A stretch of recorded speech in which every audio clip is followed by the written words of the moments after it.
Every day of our lives, we are surrounded by conflict. You need only turn on the news, walk down the street, step into a workplace, and you will see all around you conflict of one kind or another. But there was a quote from a very famous American writer that I read that struck me.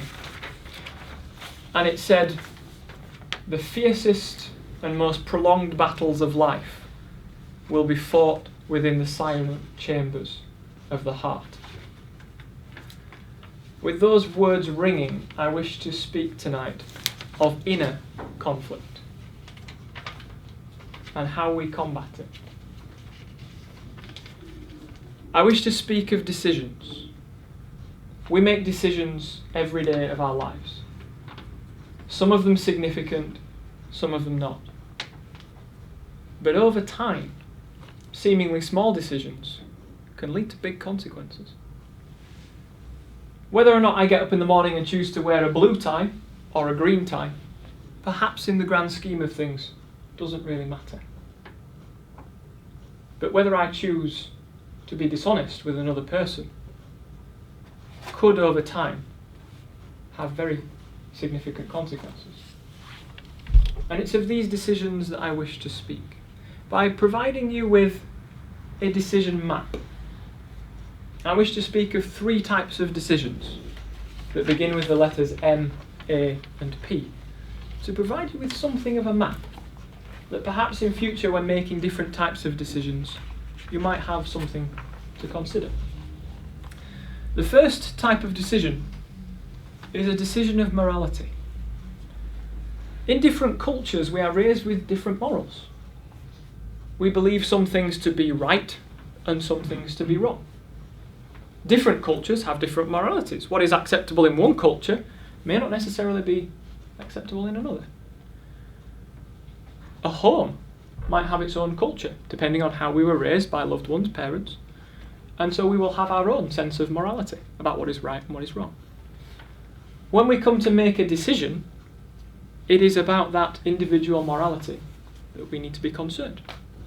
Is this decision right or is it wrong? We have the law of the land as a good guide. Should I steal this jacket or should I buy it? That is a good guide for a moral decision. Others are more complex, where there is a desperate circumstance, or perhaps we've been wronged first by somebody else. But these are moral decisions, sometimes simple to make, sometimes incredibly difficult, depending on the surrounding factors. There are also decisions of action.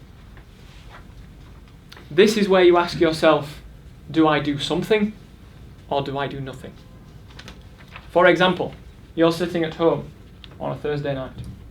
You know that you need to improve your public speaking.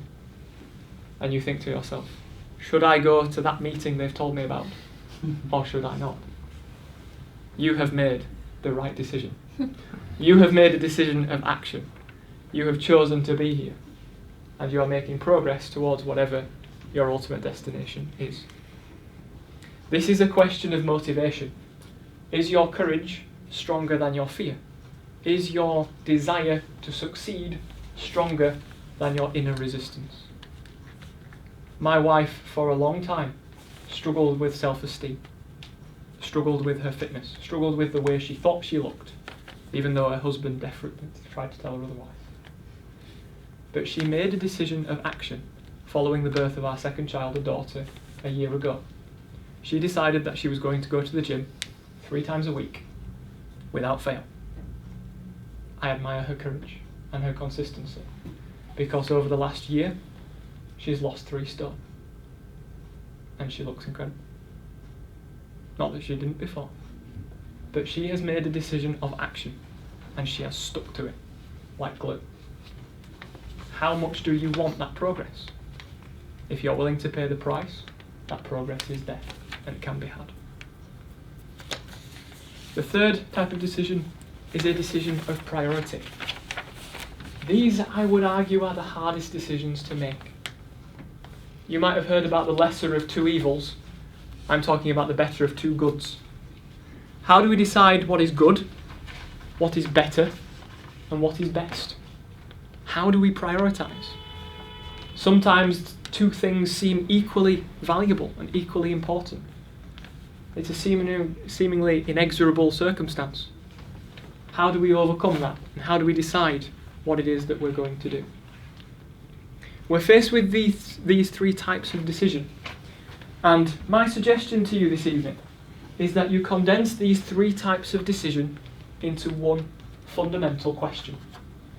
Whenever you face a conflict with a decision of morality, a decision of action, or a decision of priority, you ask yourself the following question: where will this lead? I read that question a short time ago, and it shed some vital and clear perspective on a number of critical decisions that I was weighing up. Where will this lead? When there is a decision between right and wrong, that's relatively simple to think about. Where will the right decision take me? Where will the wrong decision take me? If the wrong decision is prison, it's probably not the right choice to make. With decisions of action, if I sit at home and do nothing, where will that lead? If I choose to go to Toastmasters, where will that lead? Sometimes we don't fully know. In making courageous decisions to go to new meetings and speak in new places and meet new people, I've come up with contacts and experiences and memories and learning opportunities that I never could have had otherwise or anticipated. But I made those decisions of action. But where will it lead? And finally, with the decisions of priority, where will it lead? Where will one good course take me? Where will another good course take me? Is the destination where I want to be? And if the answer is more yes on one than the other, then we know. Ladies and gentlemen, I invite you this evening as you leave to consider that with the critical decisions that you're making, where will they lead? And I hope that in making decisions of morality, action, or priority, that once you know where it will lead, then you know which way to go. Thank you.